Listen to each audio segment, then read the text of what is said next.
Բարև ձեզ հարգելի հետևորդներ, շարունակում ենք մեր հերթական հաղորդումը։ Մինչ բուն հաղորդմանը անցնելը կխնդրեմ ձեզ բաժանորդագրվեք մեր YouTube-յան ալիքին, սեղմեք զանգակ, դրեք լայք, ինչպես նաև կարող եք կիսվել ձեր ընկերների եւ ձեր բարեկամների հետ։ Կարող եք կիսվել նաև բարձր դասանի երեխաների եւ ուսանողների հետ, քանի որ իմ հաղորդումը զարգացնում է վերլուծելու եւ տրամաբանելու ունակությունը։ Ուզում եմ շնորհակալություն հայտնել բոլոր այն մարդկանց անկախ կուսակցությունից, ովքեր երեք մասնակցեցին մեր Քոչարի ազգային վերածնունդ կուսակցության հետ Եղեռնի հիշատակի երթին, շնորհակալություն եմ հայտնում բոլորիդ, քանի որ այնտեղ շատ մարդիկ կային, որոնք նույնիսկ կուսակցության անդամ չէին։ Եվ հարգելիներս, հիշեցում մի հատ հայտարարություն, որ այսօր երեկոյան Երևանի ժամանակով 22-ին մենք կունենանք հարցազրույց հանդիպում պատմաբան հասարակական գործիչ Ստեփան Հասան Ջալալյանի հետ Արցախի թեմայով հիմնականում Արցախի անցյալն ու ներկան, որը բավական կարևոր փաստաթղթային տվյալներ կհայտնի պարոն Հասան Ջալալյանը, որը Արցախի Հասան Ջալալ-Դոլայի սերունդից է, օրինական սերունդից է, ոչ թե ինքնահռչակ։ Հերթով սկսենք հաղորդումը։ Նախ ուզում եմ հաղորդումը սկսել մի հատ ծիծաղելի բանով։ Ուրեմն կուսակցություններ կան, որոնք ցանկանում են աչքի ընկնել, ես իրանց աչքի կընկնեմ հենց այս բառերով։ Այսինքն ցանկանում են հայոյանքի տակ էլ մտնել իրենց մասին խոսել։ Ուրեմն ոմն կամ մի հատ Սուրեն Պետրոսյան, որը ամբողջությամբ ստեղծված էր դու ասա Սիրժիկ Սարգսյանի թմի եղած այդ էժանակին ապրանքներով եւ Նիկոլ Փաշինյանի ձեռքով դարձել է մի քանի կուսակցության եւ այլն տեր, դրանց միջից որ ասել եմ սա Նիկոլի պրոյեկտն է, սրա միջից մի հատ Սիսա կա, Ծիծա կա, թե ուրիշ ծա կա, Բարսեղյան կա, ինձ գրելա որ քեզ տենալու եմ որտեղ պետք է աշխարհի որ մասում լինի ճղեմ։ Ուրեմն Ծիծակ կամ եսիմինչի ծակ Բարսեղյան, դու դառնալու ես այն հերթական կուսակցության կամ գլուխկովան անդամը, որին հիմա ֆուֆլո է անում։ Քեզ տրվում է 24 ժամ ժամանակ։ Եթե դու տեղս էլ գրած է Ages ամեն ինչս Նյուրնբերգ 24 ժամում դու Նյուրնբերգում ինչ չես կարացած ճղես դու քո կուսակցության մեջ մնում ես ֆուֆլո կամ դուրս է գալիս որ Սուրեն Պետրոսյանը ասի որ դու ֆուֆլո ես կամ ինքդ ես հայտնելու որ դու ֆուֆլո ես չմո ես կամ էլ երկուսդ իրար հետ կամ քեզնից պիտի հրաժարվեն հակառակ դեպքում խոստվածը պիտի անել ես ասել եմ պրոյեկտն է ասել եմ փաստաթղթով ներկայացրել եմ ավարտել է Սերժի դպրոցը Սերժենկեն բրթե Նիկոլ այդ գործարքիա Նիկոլի ստեղծած կուսակցությունն է հակառակ դեպքում նրան վաղուց ձերբակալելին կարճ կոնկրետ մեր ստեղծած կուսակցության ղեկավար արդեն մի տարի հա բրասլետը ձեռքը մանա գալիս եւ մենք Սուրեն Պետրոսյանի մասին բավական տեղեկություն ենք հայտնել, որը պետության հետ կապված է։ Սա մեղադրանք չի, որ դու ուզում ես սրա համար մարդ ճղես, կարող ես հակառակ ապացույց, եթե ճղում ես, խնդիր չկա։ Արի, եթե դու 24 ժամից այստեղ չես եղել, մինչև վաղ ժամը։ Քեզ մեծատառով ֆուֆլո, Սիսակ կամ Բարսեղյան բոլոր տեղերը ծիծակ դու կամ եսիմինչի ծակ ֆուֆլո ես արդեն։ Всё։ Հասնենք հաջորդ հարցին։ Երեք ես դիմել եմ Պարսկաստանի դեսպանատանը եւ 24 ժամ ժամանակ էի տվել նրանց, ասելով որ շտապ պատասխանեք ինձ ինչ ա եղել, այդ հայ կնոջը քաշքշել եք թե չէ։ Ուրեմն Պարսկաստանի դեսպանատուն եւ դեսպան, եթե դուք չեք կարողանում չնչին պատասխան տալ, շատ չնչին պատասխան տալ, երեք հարգանքով ձեզ վերաբերվեցի։ Պատասխան տալ, ինչ եք քաշքշե հայ կնոջը Գրիգոր Հակոբյան Իրանի դեսպան ձեր աշխատակիցը եւ հայո է սեռական բնույթի են Թերանի մեջ ու դու պատասխան չես տալիս ուրեմն Գրիգոր Հակոբյան անկախ հաշվի առնելով դու ոնց ես աշխատել ում հետև մտնելով ես աշխատե արտաքին գործում դու դառնում ես հանցագործ հայազգի իսկ հայազգի Եղեռնը ժխտող ծեծող հայոյող հանցագործները ոնց որ կոտեր Նիկոլը դու դատվելու ես անկախ նրանից փախնես մնաս իրան թե չէ քանի որ Իրանում էլ շատ մարդիկ դատապարտել են հայոց Եղեռնը իմիջիայլոց ասեմ հայոց Եղեռնը դատապարտել են մի շարք երկրներ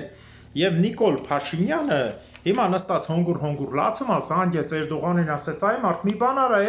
ես քո կողմից եմ դու մի հատ ձեն չես անում Էրդողանի կողմից էլ մի հատ մունատ բողոք գնաց թե ինչի եք հայկական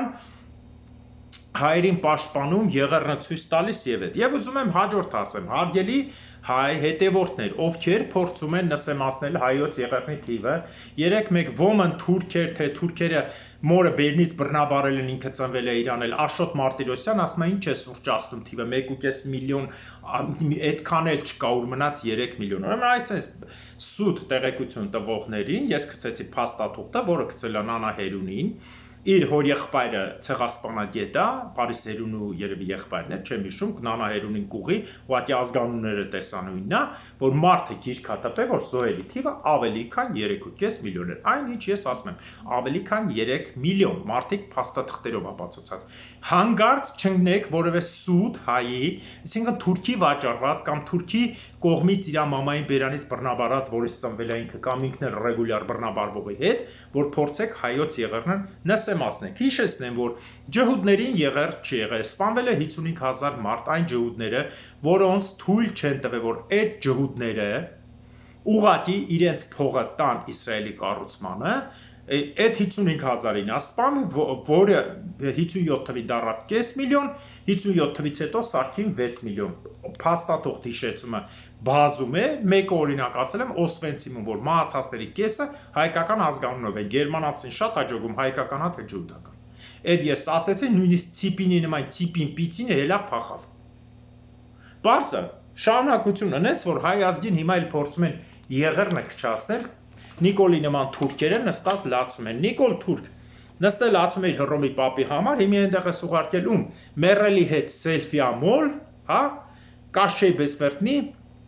Խաչատուրյանին, Խաչատուրյանի միջալոց այս անգամ Հռոմի պապի հետ չես կարա սելֆի անես, գիտես ինչի, որտեղ Հռոմը արդեն բողոքել է, որ բոլորը փորձում են սելֆի անել, սա անարգում է պապի հիշատակը, հենց որ այսօր բախտը չվեց, կարած չգնաս։ Հաջորդ հարցը, ինչին ուզում եմ անդրադառնալ, սա Բեգոյանի երեկվա պահված, նա Բեգոյա, ես քեզ ասել եմ, չէ, դու ծառերի եղեռնի համար նստել ես։ Նախ ես չգիտեի, որ դու Նիկոլին այդքան նման ես, թե ձենով, թե շարժու ձենով։ Երեք վիդեո են ցույց տալիս, կռացած Նիկոլի ձենով ղզիկի նման խոսում ես։ Սուտ ու ասում ես, որ տեսեք ինչ ասում, ասում է բանը Հուդայի ծառը։ Ավելի լավ է ընկալու բանանում փոշին վերցնում, քան սաղարթախիտ ծառը եւ նրա տերևը ավելի մեծ է, քան սաղարթ։ Կատարյալ սուտ Բեգոյան էլի եմ ասում, դու ավարտել ես պոլիտեխնիկը, դառել ես դենտրոլոգ։ Ավելի լավ է դու գինեկոլոգ դառնալ, որովհետեւ գոնե նրանից մի բան կհասկանալ, գլուխդ մտցնում է շուշուտ։ Նիկոլեն ցեղացի մեջ տանկանիկների։ Ես ուրիշ բան չունեմ ասելու։ Ոնց կարա Հուդայի ծառը տեղ սաղարթ տա տենց։ Այդ մարդիկ չեն տեսել, ինչ չեն արել։ Ամբողջ Եվրոպան Հուդայի ծառերը կդրել են, որ տեղը դնեն։ Հուդայի ծառը աճում է, վաղը չեմ իսօր կնկարեմ, ես տերևները թափել եմ, այսքան ծաղիկները թափել եմ, այսքան տերև ունի ժողովուրդ, այսքան ոչ ավել։ Վաղը կգնամ, հենց էլ մեր տան մոտ մի 600 մետր կա։ Կնկարեմ, կտեսնեք։ Ու Հուդայի ծառը ցմաճ ինքը շուտ է թափում։ Ինքը 15-20 օր ծաղիկը մնում է գեղեցկության համար ու թափվում է։ Անից որ Բեգոյան դու էլ ես ստատվելու, ես քեզ ասել եմ, որպես Երևանը ծառերի եղեռն անելու համար։ Ի տարբերություն քեզ ես ուզում եմ մի բան հիշեցնել, որ այն օրը գնացել էի Շտուտգարտը կանաչների քաղաքն է, այսինքն կանաչներն են հաղթել այդտեղ։ Շտուտգարտում այդպես բակ փողոց պատուանի գոգ տանիք չկա, որ կանաչ տնկած չլինեն։ Նույնիսկ արգելում են բարձրահարկ կամ նոր շենքեր կառուցել, ստիպում են ընտանիք երեխա ունես ապրի նկուղում, ժողովուրդ, նկուղում լիքը ապրող մարդիկ կան։ Շտուտգարտը 3 միլիոն ագլոմերացիա ու ամենահարուստ քաղաքը, որտեղ Porsche ու Mercedes-ն է։ Բարձա, չէ՞։ Շտուտգարտում բոլորը ծաղիկի մեջ է, մեքենաները այնպես են շտրաֆներ գրում, որ մարդիկ քիչ քշեն, որ ծաղիկը շատանա։ Այս մարդը եկե ասում է, որ Երևանում այս խուժան կառուցված քաղաքում, բառացի խուժան, ես Երևանը միշտ նմանացրել եմ Մանիլային, գիտեք ինչի, որտեղ միայն Երևանն ու Մանիլան են, որ չափով իր չափ են, բայց ժողովուրդը անկապ մեծանում է։ Ես չեմ զարմանա, որ վաղը միսօր Հայաստան, որ այդքան ընդունում են տարբեր ազգեր, մի օր երկար պոզերով, ցուլով գնան, ինչ կա որ։ Ձիով մեկը գա, մյուսը բադիկներով գա, լրիվ նմանվում է Մանիլային։ Քանի որ Նիկոլը սիրում է իր թուրք պապաներին, ոնց որ ընտանիքով պարկում են թուրքի տակ, թուրքական ոճի, մեկը ոչխարով անցնի, մեկը գառով անցնի, ինչ կլինի որ, մեկը ուխտով անցնի, լրիվ նմանվելու է, չկասկածեք հանգարց։ Հասմա Երևանում բանը։ Հաջորդ հարցը ինչ ուզում եմ անդրադառնալ Երևանում երկու թուրք սերիալով կպել են իրար։ Մեկը Շարաման Օղլին, մյուսը Սյամո Բաբայանը, Արցախի լրբի տղեն։ Ուրեմն Երևանի շոուները պրծավ, հիմա սկսել են սրանք երկուսով իրար դեմ, թե իբր Սյամոնա կազմակերպում էսի, այնա կազմակերպում էսի, ժողովուրդ, հանգստացեք, մինչև ընտրություն իրար ենքան են մամա ու պապա քրֆելու։ Էլ չասեմ, որ այն հայոյանքները ինչ-որ տեղում են ազգային ժողովի և մնացածի ղեկավարները, ազգային ժողովի տեղակալները օնլայն եթերներում, հայելի ակումբներում, խայտառակություն։ Հետո ասում եք դու հայոյանք ես տալի, մի հատ ասում են բռնաբարված։ Հաջորդ ինչին էի ուզում անդրադառնալ, Նիկոլ Փաշինյան բահելել էր հետևը ճղում էր այն Նազենին էլ տվել էր որ ասի որ դու զայրացած ես, չես ընդունում, դատապարտում ես որ դաշնակները դրոշ են վառել երիտասարդները դաշնակցական եւ հայ ժողովրդի իմիջիալոց այնտեղ մենակ դաշնակ չի գնում դա ոգեշնչման երեկոյա դրոշը վառել են Ադրբեջանի Թուրքիայի, բայց ինչի՞ չես դատապարտում Թուրքիայի ու Ադրբեջանի սիրեկան Պակիստանին, որ երեք Հնդկաստանի դրոշն ավառը, այսօր արդեն պատերազմի են պատրաստվում, զորքավոր սահմաններին գնում է Հայաստանի համար մեկ թշնամի։ Թե չէ, թե քեզ սիրող տղամարդիկը ում ծոցը դու որպես կին ես մտնում, նրանք ասել են չդատապարտես։ Բայց ինչի՞ չես դատապարտում քո սիրելի Ալիևին, որ Հայաստանի դրոշը փռած, վիդեոները ցույց է տալիս վրայով անցնում դառնաբոտները մաքրելով։ Էդի դատապարտելի չի։ Իմիջայլոց Նազենի քո մասին, որ գրեցի քեզ հանձնելու են Կոշի գաղութին, Գորիսի կռիտից մարդիկ գրեցին կլինի Նազենիին բերես Գորիսի կռիտի։ Իհարկե, մեր հաղթանակի դեպքում կընդառաջենք Գորիսի կռիտի տղեկին, Նազենին կտանենք Գորիսի կռիտի։ Լուլուին կբերենք Կոշ։ Ոչինչ։ Հերթով։ Այնքան շատ են դրանք ԿՊՆ-ները, բոլորիդ կհերիքի արխային։ Հաջորդը ինչի համար եմ ուզում անդրադառնամ, Թուրքիան վարված է Միջին Ասիայի կատարած քայլից, որ դատապարտման թուղթ ստորագրի Եվրոպայի հետ, Կիպրոսի անկախություն ճանաչման հարցով հյուսիսային Կիպրոսի գրաված տարածքի։ Հիմա ես Թուրքիան փրփռած ասում եմ մենք խենք դրանց այդքան պաշտպան է միայն ասում 63 միլիոն դոլար փող էինք տվել Կիրգիզստանին, հետո նվիրեցինք մնացածին։ Բասես պիտի բայց այս թվում է որ ձեր ազգից չեն իրանք տարբեր ազգեր են որոնց քցելու ձևը լավ գիտեն։ Բա ով է Եվրոպայի շուկան թողելու քո տված 63 միլիոնի խաթեր Թեկուս Կիրգիզիայի պես աղքատ երկիրը 63 միլիոնով կողք քրյարկի։ Ծիծաղալու թիվը ժողովուրդ ջան, Կիրգիզիայի նման երկրի համար էլ իշքան էլ աղքատ լինի, 63 միլիոնը դա շատ ծիծաղելի թիվ է։ Պարզը։ Էնպես որ այս ամբողջ գործողությունները Թուրքիային, որը տանում է Միջին Ասիայի հետ այն ուժեղ արդեն կռվին, ես սրա մասին խոսել եմ, Աֆրիկային էլ ժամանակին 2-3 միլիարդ փող են գծել, Աֆրիկային 2-3 միլիարդ փող են գծել, որ Աֆրիկան թուրքերի կողմից քվեարկի պատերազմի արդյունքում եւ այլն մակում, այնա թուրքերի կողմից չքվեարկեցին։ Թուրքերը ուղղակի այդ փողը կորցրեցին, այդքան փող էին ներդրել։ Հիմա ինչ վերաբերվում է մնացած հարցերին, սա դեռ սկիզբն է,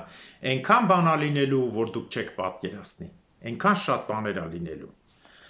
Հաջորդ հարցը, ինչի մասին ուզում եմ անդրադառնալ, սա Մոսկվայում հերթական երևի 150 կամ 160-րդ սպանված բանն է, դու ասա, 160-րդ սպանված գեներալն է արդեն Մոսկվայում։ Այդ 160-րդ սպանված գեներալն է, որը բան է եղել, հերթական Պուտինի կողմից սպանվել է ու գցում են բանի վրա, ուկրաինացիների վրա էլի, իբր ես իմ Ուկրաինա ծնված մարդն ասպանը իմ համար ծիծաղս գալիս է ժողովուրդ։ Ուրեմն Ուկրաինան այդքան եղավ, որ կարողանում է Ռուսաստանում այդքան գեներալ սպանել, ռուսներն էլ հեճել իրենց ամեղ, խեղճ ու կրակ Պուտինը ժողովուրդ, բոլոր գեներալներին։ Իրական նպատակը այն է, որ օգտագործում են վերջում մորթում են, սա բոլորի համար հայտնի է։ Ու հերթը նաև նրանց նշանակած Հայաստանի այն մարդկանց մասին է, ովքեր չեն իրականացրել, հիշեք, կայսերությունները միշտ է տենց են եղել, եթե իրենց ծրագիրը չեք իրականացնում, ուղղակի սպանում են։ Այդ թվում նաև այսօր տպվեցին, Ադրբեջանն էլ էր տպել, թե փորձում են Հայաստանում երկու հոգի նոր մարդ բերել, մեկ ինչ որ անճանաչելի մի տղա է, որը 15 տարեկանում ՄԳԻՄՈ է ընդունվել, հայ իսկի մարդ չգիտի էլ այդ 15-ում ոնց են ՄԳԻՄՈ ընդունել, ինչի համար են ընդունել, որ աճացնեն, չգիտեմ էլ, արդեն ռուսական վերբովկեն մեջն է։ Մյուսն էլ Արթուր Ջանիբեկյանը, ես ուղղակի ոչ թե կժպտամ, ուղղակի Արթուր Ջանիբեկյանին կասեմ առանց որևէ հետևանքի, Արթուր Ջանիբեկյան, դու ինչքան էլ Հայազգի համար սիրելի ես որպես շոումեն, հենց մտար քաղաքականություն, քեզ կփչացնեն, կկորցնեն։ Բանավանդ, որ դու մտնելու ես Ռուսիանից, ինչքան էլ լավ բան անես, որովհետև Ռուսը Հայաստանում ընկած է։ Դու Ռուսիանից մտար, ընդհանրապես կփչացնեն։ Հիշեցնեմ, որ ցանկացած Հայաստանի քաղաքական գործիչ, արվեստի գործիչ, որը փորձես մտներ, նայ Սուպերմամա Հայկոին տես, փչացած, այլասերված, ժողովրդի կողմից անտեսված, աղբ եւ այլն, չանես այդ քայլը։ Ավելի լավ է հրաժարվես բիզնեսից դել գաս ապրես այդ միլիոններից, եթե ստիպելու են, քան թե մտնես քաղաքականություն, արդեն են որ դու Ռուսաստան այդքան ապրել ես ու Ռուսաստանն է քեզ ներկայացնում, դա շատ ցավոտ է լինել։ Ինչքան է քեզ հարգենք, հիմա ընդունենք։ Սա Արթուր Ջանիբեկյանին։ Հաջորդը ինչն եմ ուզում ասեմ, որ դաշնակցություն մի քիչ զգուշ եղեք, եթե դուք տեղյակ եք սրան, ուրեմն դուք թշնամական գործ եք անում, իսկ եթե դուք տեղյակ չեք, խնդրում եմ զգուշ եղեք ձեր անդամներին օգտագործող, հատկապես Սփյուռքի դաշնակներ ձեր հետ են, որտեղ դուք ընդհանուր այդքան էլ շատ կապ չունեք այս դավաճան դաշնակների հետ Հայաստանի ծախված, ռուսական ալիքներով Հայաստանի, ոչ թե ռուսերեն, ռուսական Քոչանի բանի, օգտագործում են ձեր դաշնակներին ժողովրդին ահաբեկելու համար, որ շուտով Հայաստանը վերանում է, էսա այնա։ Հա, զգուշ եղեք ձեր մարդկանց օգտագործելուց, սա ուղիղ գնում է ձեր դեմ։ Հասկանում եք, խոսացողը դաշնակը ասում է Հայաստանը շուտով վերանում է, ինչպես են ընկալելու դաշնակներին։ Ես ճանաչում եմ դրսի դաշնակներն ու գիտեմ շատ դաշնակներ, որոնք Հայաստանի համար կարևոր գործեր են անում, թե Լիբանանի, թե Փարիզի։ Սա ես ոչ թե դաշնակներին գովում, այլ իրականություն եմ ասում։ Զգուշ եղեք, ձեր մարդկանց ընդունելով դուք էլ եք կորելու։ Այսքան տարի աշխատել եք, 0 ջուրն եք լցնելու։ Սա կարճ ուղղակի։ Հաջորդը ինչի մասին ուզում եմ անդրադառնալ։ Տեսեք։ Տրամպը իր հերթական հիմար հայտարարություն արեց, որից ամենակարևորը որ թող Ղրիմը մնա մենակ Ուկրաինային, մնացածը թող Ղրիմը մնա Ռուսին, մնացածը թող հետ տան Ուկրաինային, որից հետո Ուկրաինայի Տիգրան Արզաքանձյան կերպարով Կիևի քաղաքապետ Կլիչկոն, որ երկու բառ խոսալ չգիտի, լրիվ Տիգրան Արզաքանձյանն է, ասում է, որ հնարավոր է հողեր զիջենք, այսինքն փաստորեն այս գործարքը կատարվում է ինքը նկատի ունի ոչ թե հիմիկվա Ուկրաինայից, այլ ընդհանուր Ուկրաինայից։ Դա դուրս է գալիս, որ Ղրիմը տան Ռուսին, որի մասին ես երկար ժամանակ խոսել եմ, որ Ղրիմը ամենադժվար մասն է եւ տարբերակներից մեկն էր այն ժամանակ, որ մենակ Ղրիմը պահեն։ Հիմա կհամաձայնվի Ուկրաինան թե չէ, սա տարբերակներից մեկն է, Ղրիմը տան, մնացածը վերցնեն։ Որովհետեւ ցանկացած դեպքում նախ Ղրիմը դա շատ հզոր ռազմական եւ ով տիրում է Ղրիմին, նա տիրում է ամբողջ Սև ծովին, սա ասենք մեկ, եւ երկրորդը Ղրիմը հզորագույն լծակ ազդեցության միջոց է բոլորի համար, իսկ ինչ մնում է Ուկրաինայի հարցով, Ուկրաինան հիմա թուլացած վիճակում է, երկրի ղեկավարն էլ ջուդա, թե էլի են որոշել թուլացնել թե չէ, սա հարցի մյուս կողմն է, բայց որ միայն Ղրիմը հանձնվի մնացածը հետ վերցնեն, եթե այսպիսի տարբերակ համաձայնվի Ռուսաստանը, դա բավական օգտավետ կլինի նաեւ Ուկրաինայի համար։ Իսկ ինչ որտեղ Ուկրաինան հաղթող դուրս կգա Դոնեցկն ու Լուգանսկեն 17,000-ը կվերադարձնի, ինչպես նաև իր գրաված տարածքները ռուսները կասի այսքան կռվա Ղրիմը պահեցի։ Բայց ինչ վերաբերում է բոլոր սկանդինավյան երկրներին, եվրոպական եւ հատկապես Մերձբալթյան, ասում որ Ռուսաստանին միայն պետք է ցույց տալ ուժ, հակառակ դեպքում Ռուսաստանը չի հանձնվում։ Իսկ Անգլիայի կառավարությունը, որ ամենատակից գործող կառավարությունն է, ասում է որ պատերազմը չպետք է վերջանա։ Մենք դեմ ենք, Ուկրաինան պետք է կռվի մինչև վերջ, մինչև մեր ուզածը Ռուսաստանում լինի։ Հաջորդը ինչի մասին ուզում եի խոսել, Հնդկաստանի եւ Պակիստանի կռվի մասին է։ Հնդկաստանն ու Պակիստանը պատրաստվում են պատերազմի, հնդիկները արդեն ապացուցել են, որ Պակիստանի հատուկ ծառայության աշխատողները անուն ազգանուն փաստաթղթով նրանք են սպանել 26 հնդիկի եւ տուրիստի նեպալցի, որի համար պատերազմ է պատրաստվում։ Անկախ նրանից ինչ արդյունք կունենա, սա հերթական զենքի փորձարկումն է, ցանկացած պատերազմ ամենաառաջինը նաեւ զենքի փորձարկումը, Հնդկաստանը նոր զենքեր է արտադրել, փորձարկումը պետք է կատարվի, որ հետո շարունակություն ստանա։ Պատերազմ կլինի, իհարկե, ատոմային կլինի ոչ, որտեղ ատոմային կռիվ Ռուսը չօգտագործեց։ Պակիստանն ով է որ օգտագործի, ուղղակի կախարան կանեն Պակիստանին։ Բայց հարված Պակիստանին պետք է առանցնել 78 միլիոն անտուն մարդով, որը նախանցած տարի բոլորի տունը ջրեղը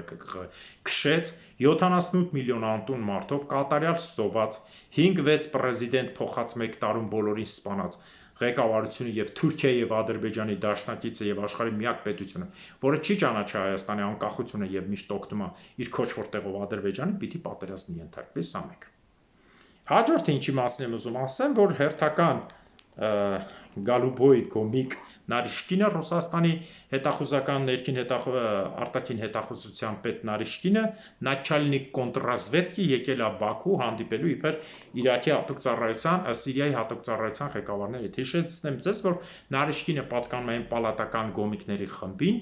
որը Եվրոպայում հպարտանում էր, որ իրենք կոմիկների տուն են բացել եւ ինքն էլ հանդիսանում է Նատալիա անունով աղջիկների շորհակնում պարոմա, որ ես ներկայացրել եմ հաղորդումներից մեկի ժամանակ Մերձ Մոսկովյան պալատներից մեկում։ Այս Ադրբեջանի իրավիճակը։ Այս է Ռուսաստանի իշխանությունը։ Ուրիշ բան չի կարող լինի։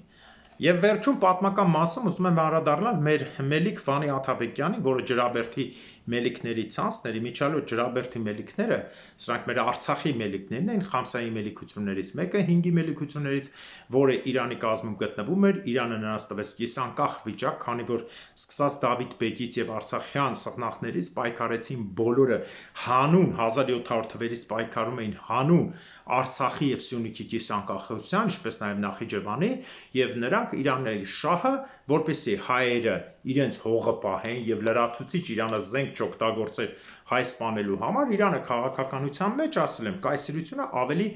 տոլերանտ էֆեկտով աշխատում, ինչի որտեղ ինքը հասկանում է ինչա նշանակում տեղի ժողովրդին ջարդել, այն այդ տեղի ժողովուրդը կպայքարի, իր համար ամեն ինչ կբերի, հա, եւ նաեւ իր հողի համար կպայքարի ու հարկը կտա։ Դրա համար Արցախի Խամսայի մելիքները, 5-ի մելիքները, Սյունիքի կիսանկախ եւ մնացած Նախիջևանի վիճակը բավական երկար ժամանակ մնաց, մինչեւ ռուսական կայսրության զավթումը, Հայաստանի զավթումը ռուսական կայսրության կողմից, բառացի, որ այդ բառը փոխեցին, այո, զավթվել է եւ խաբվել է հայ ժողովրդին, որ քեզ կտանք անկախություն, փոխարենը վերածվել է Հայաստանի Արցախի 5-ի մելիքությունների անկախությունը Սյունիքի եւ Նախիջևանի, եթե մենք այսօրվա դրությամբ նայում ենք, ոչ թե այդ մի քանի հատն են 20,000 քառակուսի կիլոմետրի վրա, բերեք ճիշտը վերցնենք Սյունիքը Արցախի լեռնային եւ դաշտային Արցախի հետ եւ Նախիջևանի հետ, սա զբաղեցնում է մոտավորապես 32-ից 35,000 քառակուսի կիլոմետր։ Հակառակ դեպքում այդ պուճուր ըստ իրենց ցույց տված Լեռնային Ղարաբաղի ինքնավար մարզի չափով ոչեին,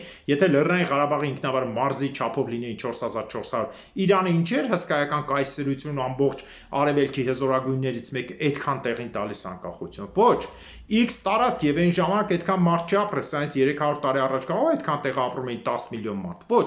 ապրել են ընդամենը 400-ից 500,000 կամ 600,000 մարդ, որը այն ժամանակների 10 միլիոնանոց Իրանի մեջ 8 միլիոնանոց բավական մեծ թիվ էր։ Պարզա, դրա համար էլ կարողացել են պայքարել, իրենցը ստեղծել, թուրքերի դեմ կռվել, Իրանի հետ միասին պաշտպանել են սահմանը, որ թուրքը եւ քոչվոր արաբական եւ քոչվոր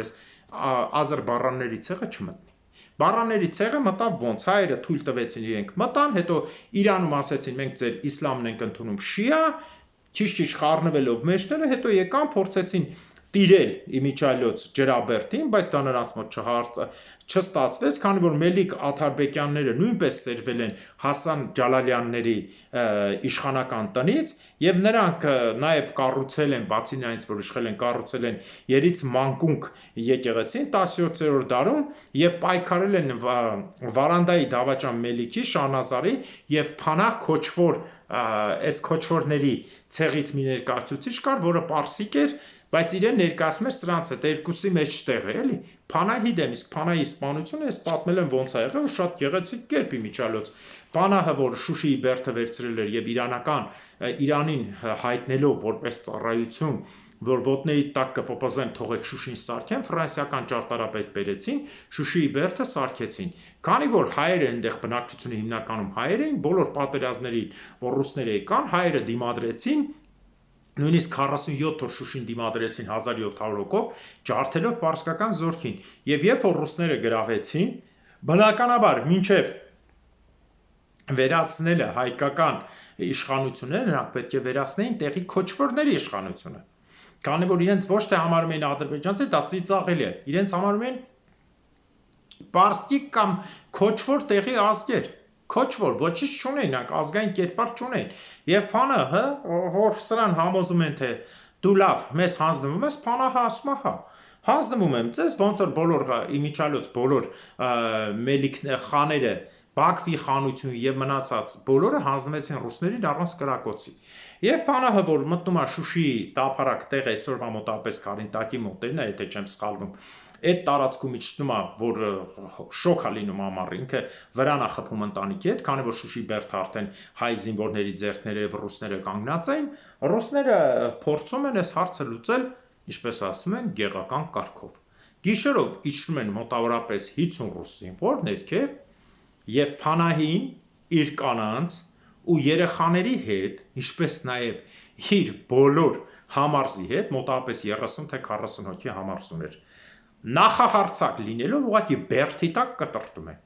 կտրտում են եւ բարձրանում են վերև, ասում են Փանահը չկա, Շուշիի բնակիչը հայ է նա, սա միանում է Ռուսաստանին, մենք եկել են քրիստոնյա փրկելու։ Հայերը ոչինչ չանելով, փորձելով տեսնելով ռուսական զորքն է, ինչա Փանահը չկա, տեսեք ինչ մոլորություն է գնում։ Փանահը